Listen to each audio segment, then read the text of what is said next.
I'm going to talk about some of the specific deals that I should have talked about 2 months ago or a month and a half ago, which are the FHA streamlines and the VA IRRRLs. So if you compare the rate from last weekend today, about 0.25 rate has been increased or better. So I want to focus on these platforms and have the clients be aware and be educated with this product so that they can, be in line.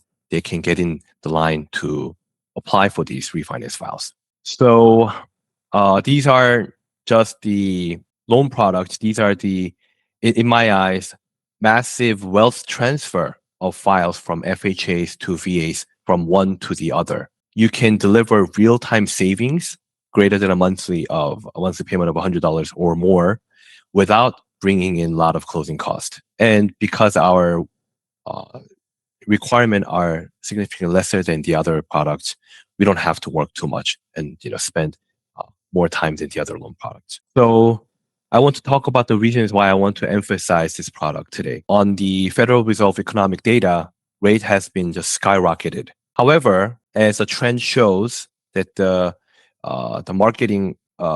mark has been shifting down to the 6% mark this month. So this is a signal leading us to think that the oil price increment and the war in between the Iranians is going to finish in any time soon. So this is a real FOMO, but if they don't lock in these steps right now, we might lose a lot of opportunities coming into play. So my agenda is really simple. For us to educate ourselves what FHA Streamline and VA IRRRL programs are all about so that we can answer questions when the clients and realtors call us. So this is the program is all about. It is a fixed rate product. No cash out is designed to given after the payment reduction. There is no appraisal requirement. There is no income verification. And all we need is a mortgage only credit report and a credit report showing 550 or higher. There's literally no excuse not to qualify the borrower unless there's no late payment histories. So basic guidelines comes in this way, where occupancy matters with primary residence and the investment. So surprisingly, for those properties from 1 to 4 units, PUD and condominium, when a borrower was occupying in the property and converted the use to investment, we can still use FHA Streamline to refinance. So the net tangible benefit comes in play where the underwriting guidelines are specifying, number one, at least drop the rate of 0.5% or 50 basis point. And second, bring in the new payment no greater than $50. So, which means when the 30-year fixed mortgage is turning into 20-year fixed or 15 years fixed, although the rate goes down because of the loan term is shrinked, monthly payment increase may come into play. And if we can meet these two criteria together and, for example, submit the loans to United Wholesale Mortgage, where they offer 26, 27, 28-year fixed adjustable rate, two fixed rate mortgages, every single thing. The note that I want to emphasize is that the fixed rate to ARM rate is a no-go. It must be transferred from fixed to fixed. So my recommendation for the loan officers is to order the payoff early. When we calculate the final loan amount on the FHA, payoff figure needs to be identified first. So this example shows a principal balance at $496, showing a final payoff due at $495 because of the escrow balance refund. But what if we initiate the refinance in the month of April when the April 1st property tax has been already released? Then there won't be any refund. Then the payoff demand showing on the credit report will be higher from the payoff demand that we receive. So never miss, because its loan does not allow us to give back the cash back to borrower. We have to identify the specific dollar amount at day one. So mortgage rating is the gatekeeper. No 30-day late in the last 12 months, and borrower must have made the 6 consecutive payments, and the full monthly payment has been passed from the first payment due, and 210 days rule must apply. So think of it this way. We have to assume that there is no late payment. Then number one, look into the copy of a note and the final settlement statement and calculate 210 days from the funding date. And then on the copy of a note, it shows the first payment date as well.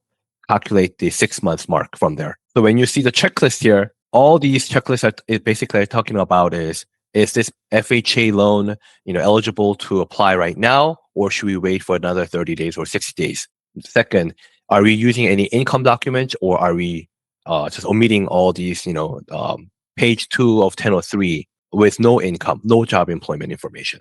And third, are we giving back the borrower more than $500 or lesser than $500? So this anything over $500 reduction. So this is the problem. This is the, I guess, occasional differences that you just have to understand. So right now, Giving Tree is not a FHA endorsed lender yet. So you have to know the difference in between borrower paid comp and the lender paid comp. Borrower paid comp has a cap at 3 points. Lender paid comp right now, unless we specify it differently, it applies to 275 basis point. So you may end up going into this the QM report errors. So when the day comes, let us know. Then we'll either lower the lender comp, or we'll eliminate the underwriting fee to offset these differences. And then let's talk about the VA loans. So this is a VA version of a streamline. No appraisal, no LTV requirement. So unlike the FHA streamline, when the value of the home is lesser than the amount of the loan, we can still approve the loan. So VA funding fee of 0.5 applies unless the VA is exempt from the funding fee. And the occupancy, unlike the FHA streamline, is very aggressive with this VA. We can apply with a primary. Because we don't look into income documents, we don't have to question too much about the ability and the intention of the property. There's a specific add-on fees that we have to add on, but it will be okay. So when FHA Streamline talked about the primary and investment only, this covers primary, second, and investment from single family to 2 to 4 units. And with the VAs, you have to know the specific closing cost. When the closing cost is greater than this 36-month recoupment rule, we cannot conditionally approve the loan. So for example, the funding fee and the prepaid interest per diem is not countable to this recoupment closing cost. When the monthly saving is, for example, $100 a month, then our closing cost without the funding fee and prepaid interest shall not be greater than $3,600.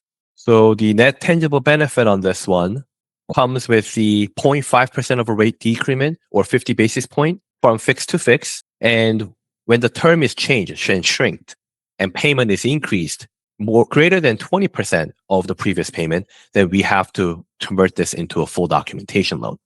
So I highly recommend to make sure you complete 1003 on previous and proposed.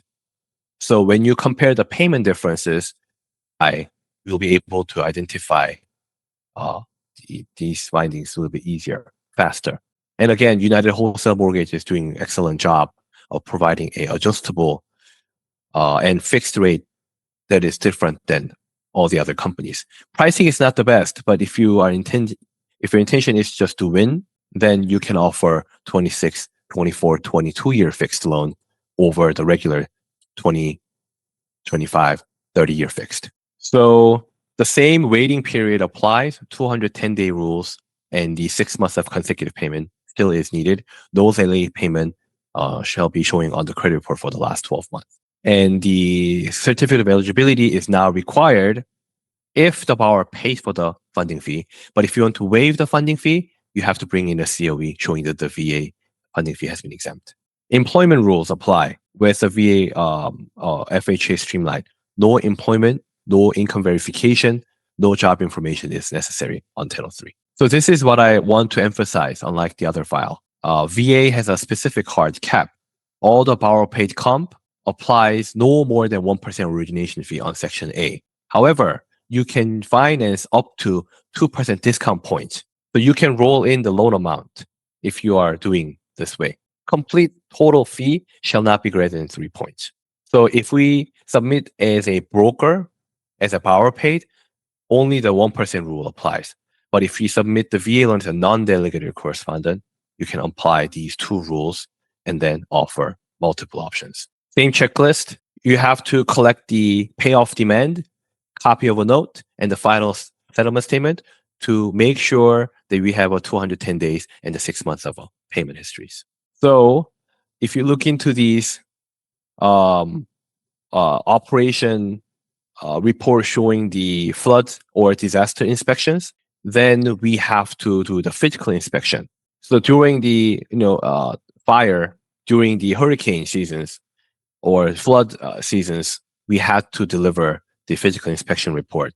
We have to order this $125 to $175 drive-by physical inspection through the AMC so that we can pass this incident. So the specific examples talking about 500,000, 400,000, and $300,000 loan amount from FHA Streamline to the VA. What it means by net providing a net tangible and rolling in the funding fee to the loan amount. So this slideshow talks about the FHA Streamline at $500,000. Before the refinance, the total payment was $36.18, but after the refinance, it was brought down to $31.47. So the MI of 0.7 was reduced to 0.55. And over the 5-year term, over the 5-year annual savings, we're helping the borrower to save about $28,000. So if we keep the closing cost at $4,000, the break-even point was a 9-month. So we were able to pass the NTB. Second, when the loan amount at $500,000 with a VA loan, interest rate drops at 1.25, even with the funding fee of 0.5, and rolling in the loan amount to $502,500, we were still able to save about $394.06. Same with the 400,000, FHA Streamline and the VA Earl both were able to save greater than $300 a month. Even with the $300,000, FHA Streamline monthly saving at $282, VA Earl at $236.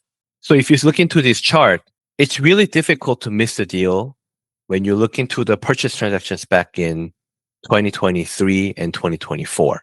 All these loans, when the 10-year treasury bond at 5.0 or higher back in 3 years ago, I think every other thing that we see will be done. I have multiple borrowers that are still waiting for saving 2 or more % savings right now, but you have to educate them that hitting a home run doesn't apply on every single loan. So what I recommend today is and anyone who bought the home in the last 2 years will be your potential client. So call the realtors and ask them if they had closings and had any client list that they can share with yours. First, ask your borrower what rate target they're looking for. And second, instead of the clients calling you, I want you to go back to the pipeline and make a list and call them and inform them these are still available with today's market. And third, understand the difference in between the net tangible benefit and the loan amount and the seasoning.